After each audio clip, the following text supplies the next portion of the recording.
안녕하세요. 어떻게 살아야 할지 막막한 너에게 10번째 편지를 읽어드리러 왔습니다. 이 책이 40번째 편지까지 있거든요. 4분의 1을 달렸네요. 끝까지 읽을 수 있도록 해보겠습니다. 10번째 편지 또한 저도 참 공감되는 부분이 많았었는데요. 교육은 운명을 바꾼다라는 주제입니다. 공부의 목적은 사회에 온전히 설 수 있는 힘을 기르고 세상에 유용한 사람이 되는 거란다. 앞에 짤막한 이야기가 이렇게 나와 있어요. 어느 날 멍신이 물었다. 언니는 좋은 대학에 갔으니 나중에 좋은 직장에도 들어가고 행복하게 잘 살겠죠? 나는 그렇게 살기 위해서 앞으로 계속 노력해야 한다고 답했다. 멍신이 다시 물었다. 평생 노력해야 한다면 왜 꼭 좋은 교육을 받아야 하죠? 학교를 그만두고 창업해서 성공한 사람들도 있잖아요. 이 편지는 멍신의 질문에 대한 내 생각을 적은 것이다. 오늘은 멍신에게 쓴 편지네요. 멍신에게. 아빠가 좋은 대학교를 간다고 인생이 크게 달라지는 건 아니야 라고 말하면서도 또 한편으로는 열심히 공부해서 좋은 교육을 받아야 해 라는 모순된 말을 하는지 이해할 수 없다고 했었지. 또 학업을 포기하고 창업해서 큰 성공을 거둔 사람들도 있는데 학위가 그렇게 중요한 것이냐고 물은 적도 있었어. 정리해보면 결국 너는 교육의 필요성에 대해서 물은 것인데 아주 좋은 질문이라고 생각해. 먼저 교육의 필요성에 관해 3가지 측면을 생각해보자. 첫 번째로 국적에 상관없이 거의 모든 사람들이 교육이 운명을 바꾼다라는 말에 공감하는 이유가 뭘까? 학교를 다니다 보면 아시아계 가정의 부모들이 다른 나라 부모보다 교육을 더 중시한다는 걸 느낄 거야. 현재는 그렇지만 사실 역사적으로는 유럽과 미국의 가정에서 교육을 훨씬 더 중요하게 여겼단다. 과거 아시아에서 교육은 주로 과거에 급제하기 위한 수단이었어. 생존 기술이나 개인의 소양을 기르기 위한 것이 아니었어. 하지만 유럽에서는 일찍이 교육이 사람의 일생에 얼마나 큰 영향을 주는지 깨달았단다. 그래서 영국에서는 16세기 에드워드 6세 때부터 무상교육을 실시했고 학비를 내지 못하는 가난한 집안의 자녀들도 누구든 공립학교에 다닐 수 있었어. 위대한 과학자인 뉴턴도 무상교육을 통해서 중등교육을 마치고 케임브리지 대학교에 들어갈 수 있었단다. 그렇지만 이러한 교육이 보편적으로 이루어지고 있는 것은 아니었어. 왜냐하면 가난한 집안의 아이들은 먹고 사는 문제가 우선이었거든. 그들에겐 배울 시간이 없었어. 그래서 엘리자베스 1세 때에 이르러서는 도제라는 방식이 생겨났단다. 이는 국가에서 돈을 지불해 가난한 집안의 아이들에게 생계를 꾸려나가는 데 필요한 기술을 가르쳐주는 제도야. 여기서 차관의 많은 교육자들이 영국과 미국에서 인류학교를 개설해서 가난한 아이들에게 기본적인 교육을 제공하기도 했지. 한편 프로이센이 걸개할 무렵 독일의 교육자인 빌헬름 폰 홈볼트는 주로 기술 교육에 초점을 맞춘 매우 효과적이고 대중적인 교육체계를 구축했어. 덕분에 수십 년 후 유럽의 변방국이었던 독일은 강대국으로 자리매김할 수 있었지. 미국의 길먼과 엘리엇 같은 교육자도 유럽에 가서 그들의 경험을 배워왔단다. 아시아에서는 20세기 후반에 이르러서야 교육의 중요성을 인지하기 시작했어. 그때까지만 해도 아시아 지역의 교육은 보편적이지 않았기 때문에 많은 사람들이 좋은 직업을 가질 수 없었단다. 그러다가 교육의 정도와 수준이 아이의 미래에 큰 영향을 준다는 사실을 깨닫고 교육을 중시하는 풍토가 생기게 되었지. 이러한 영향을 받아 미국에서는 KIPP, Knowledge is Power Program, 아는 것이 힘인 프로그램을 실시했단다. 예전에 라디오에서 KIPP에 관한 소식을 함께 들은 적 있었지? KIPP는 빈민가 아이들에게 교육을 제공하는 프로그램으로 여기에 참여하는 아이들은 아침 일찍 학교에 가서 주어진 과제를 완성해야 집으로 갈 수 있었단다. 이것은 주변의 나쁜 환경으로부터 아이를 떨어뜨려 놓기 위한 방법이기도 해.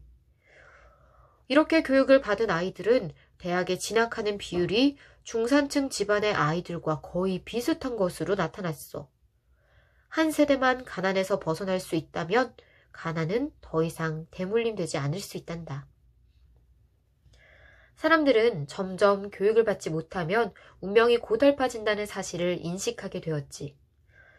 오늘날 많은 사람들이 미국의 사회계층을 이야기하면서 하위층에 있는 사람들이 상류층이 되는 것은 아주 어려운 일이라고 말해.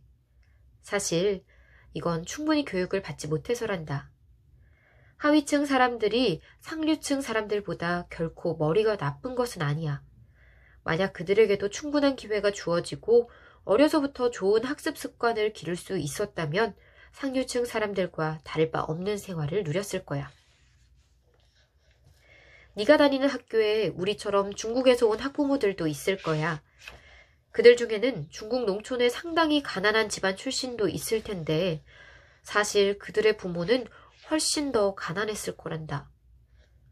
그들이 평생 받는 교육이라고는 읽고 쓸 수 있는 정도가 전부인 경우도 많아. 하지만 그래도 자식만큼은 좋은 교육을 받게 해야 된다는 것을 알고 있는 분들이었기 때문에 중국의 가난한 시골에서 미국으로 건너와 교육을 받고 성공할 수 있었던 거란다. 그들은 미국의 수많은 하위층 사람들이 몇 세대에 걸쳐서 아무것도 이루지 못한 일을 이룬 셈이지. 네가 어떤 분야의 전문가가 되려고 한다면 아무리 총명하다고 해도 충분한 훈련을 거쳐야 해. 가장 기본적인 훈련은 학교 교육이고 이 교육에는 학습 과정뿐만 아니라 다른 사람과 어떻게 교류하고 협력하는지도 포함된단다. 오늘날에는 무슨 일을 하든 반드시 다른 사람과 협력하는 것이 아주 중요해. 협력과 관련된 훈련으로는 학교에서 친구들과 함께 과제를 하는 것 외에도 학교 소식지를 만들거나 담임 선생님을 도와서 아래 학년 동생들을 가르치는 것 등이 있단다.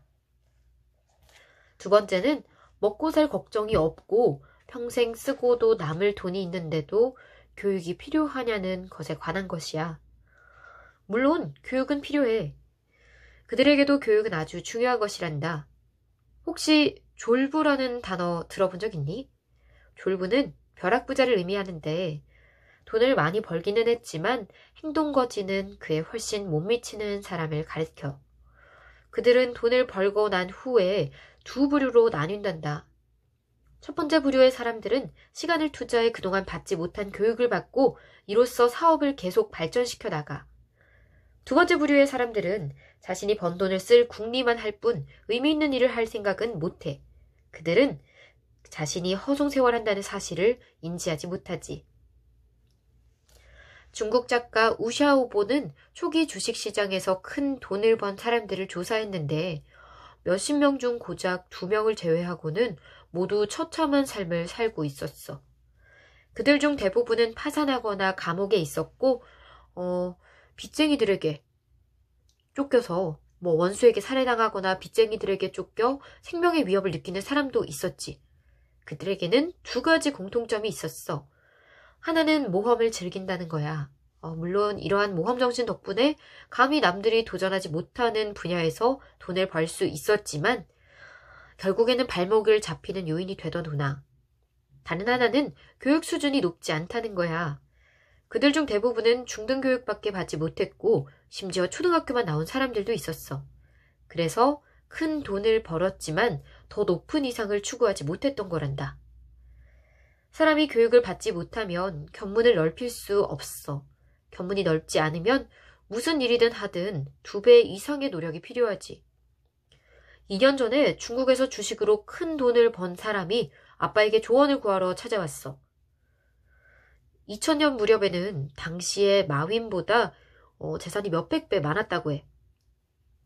2005년 알리바바가 야후로부터 10억 달러를 투자받을 때도 그의 재산은 여전히 마윈보다 많았지. 하지만 아빠를 찾아왔을 당시에는 마윈이 가진 재산의 1%도 되지 않았어. 그는 열심히 노력했지만 노력한 만큼 재산이 늘어나지 않아 고민을 하고 있었단다. 이야기를 나누면서 그가 교육을 제대로 받지 못했다는 사실을 알게 되었어. 그래서 빠르게 발전하고 있는 과학기술을 제대로 이해하지 못했고 그러다 보니 주변에서 하나 둘 자신을 뛰어넘는 모습을 지켜봐야 했던 거야. 중국에서는 지난 20년 동안 인터넷이 매일 20%의 속도로 복합적인 발전을 이루고 있어. 이는 경제 성장 속도보다 훨씬 더 빠른 속도야. 만약 그 사람도 이러한 사실을 인지하고 인터넷 열풍에 합류해 돈을 벌었다면 재산이 훨씬 더 늘어났을 때고 사회적인 영향력도 지금보다 커졌을 거야. 하지만 그러지 못해 다시 주식으로 큰 돈을 벌기만을 기대하며 20년째 제자리 걸음을 했던 거란다. 중국에서 벼락부자가 된 가정 중에는 자녀들의 교육을 굉장히 중시하는 집안도 있지만 물질적인 욕구를 충족시키는 것만 중요하게 생각하는 집안도 있어. 아마도 20년 후 두 집안의 자녀들의 수준은 현격하게 벌어질 거란다. 전자의 경우 교양 있고 끊임없이 노력하는 사람이 되어 있을 것이고 부모 세대보다 훨씬 더 넓은 시야를 갖게 될 거야. 하지만 후자의 경우 정작 아무것도 제대로 하지 못해 사회에 적응하기 어려울 거란다. 즉, 교육 수준이 그들의 운명을 결정하는 거야.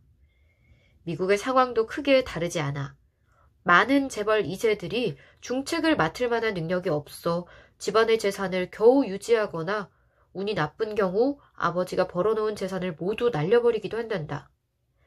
벤더빌트는 한때 미국에서 가장 부유한 사람이었지만 현재 그의 후손들 가운데 백만장자는 단 한 사람도 없어. 미국의 백만장자 비율이 인구 전체의 3%이니 그리 적은 수는 아니야. 벤더빌트의 후손들이 얼마나 몰락했는지 알 수 있겠지? 역사적으로 부모와 자녀가 모두 노벨상을 수상한 가문은 7개나 돼. 조금 더 넓혀보면 노벨상 수상자들의 부모 중에는 유독 학자들이 많았단다. 그들은 비록 노벨상을 받지 못했어도 학계에서 유명한 학자들인 경우가 많아.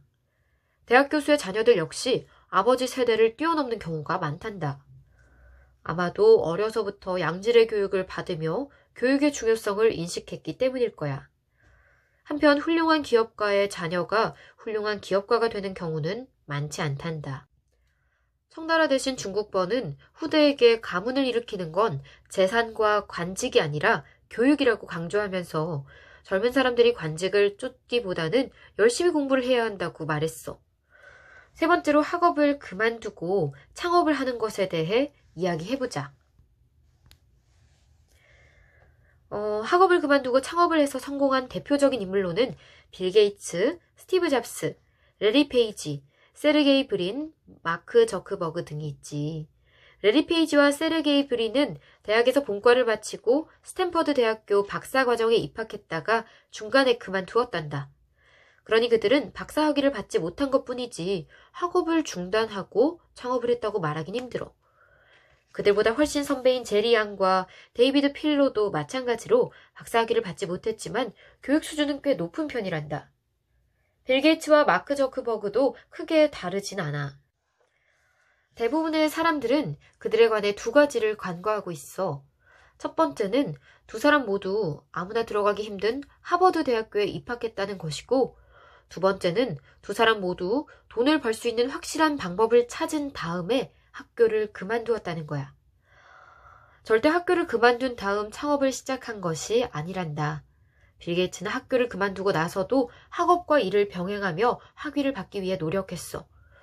하지만 마이크로소프트의 일이 너무 바빠지면서 할 수 없이 포기해야 했지.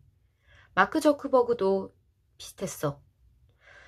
그는 원래 여름방학에만 일을 하고 계약하면 학교로 돌아갈 생각이었지만 숀 파커의 제안에 따라 실리콘밸리로 가게 되면서 학업을 병행할 수 없었을 뿐이야. 다시 말해 빌 게이츠와 마크 저커버그는 창업에 성공한 이후 학업을 관둔 것이지 많은 사람들이 생각하는 것처럼 학업을 그만두고 창업을 한 것이 아니란다. 그럼 왜 좋은 대학에 가라고 하는 걸까? 그건 인류대학의 수업이 다른 대학보다 우수해서라기보다는 그곳의 학습 환경이 더 좋기 때문이야. 교육의 필요성을 인정한다면 기왕이면 더 좋은 교육을 받으려고 노력해야 돼. 좋은 교육이란 건 좋은 대학과 관련이 있긴 하지만 둘은 완전히 같은 의미로 볼 순 없단다. 좋은 대학에 가는 것이 좋은 교육을 받을 수 있는 지름길인 건 맞지만 그렇다고 그것이 목적이 될 수는 없어. 좋은 대학에 갔다고 누구나 좋은 교육을 받았다고 말할 수 있는 건 아니야. 교육의 범위는 굉장히 넓어서 학교 수업에만 국한되지 않기 때문이야. 젊은 친구들이 호기심과 지식 탐구의 열망이 강해서 주변 친구들의 영향을 많이 받는단다. 때로는 이러한 영향력이 훌륭한 스승을 만났을 때보다 큰 경우가 있어. 그러니까 꼭 인류대학을 가지 못하더라도 좋은 영향력을 가진 친구를 옆에 둬야 한단다.